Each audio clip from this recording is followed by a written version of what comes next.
মানুষদের মাঝে কিছু সংখ্যক এমনও রয়েছে যে আল্লাহর বদলে অন্য কিছুকে তাঁর সমকক্ষ মনে করে। তারা তাদের তেমনি ভালোবাসে যেমনটি শুধু আল্লাহ তাআলাকেই তাদের ভালোবাসা উচিত। আর যারা সত্যিকার অর্থে আল্লাহ তাআলার উপর ঈমান আনে তারা তো তাকেই সর্বাধিক পরিমাণে ভালোবাসবে। যারা আল্লাহর আনুগত্য না করে বাড়াবাড়ি করছে তারা যদি আযাব স্বচক্ষে দেখতে পেত তাহলে এরা বুঝতে পারত আসমান জমিনের সমুদয় শক্তি একমাত্র আল্লাহর জন্যই। শাস্তি দেওয়ার ব্যাপারে তিনি অত্যন্ত কঠোর।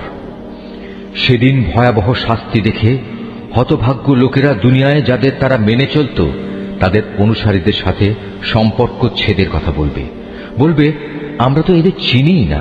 এদের উভয়ের মধ্যেকার ভঙ্গুর সব সম্পর্ক সেদিন ছিন্ন বিচ্ছিন্ন হয়ে যাবে।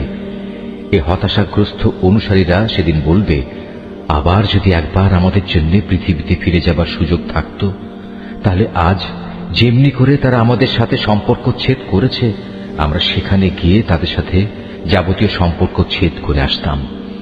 এভাবেই আল্লাহ তাআলা তাদের সমগ্র জীবনের কর্মকাণ্ডগুলো তাদের সামনে একরাশ লজ্জা ও আক্ষেপ হিসেবে তুলে ধরবেন।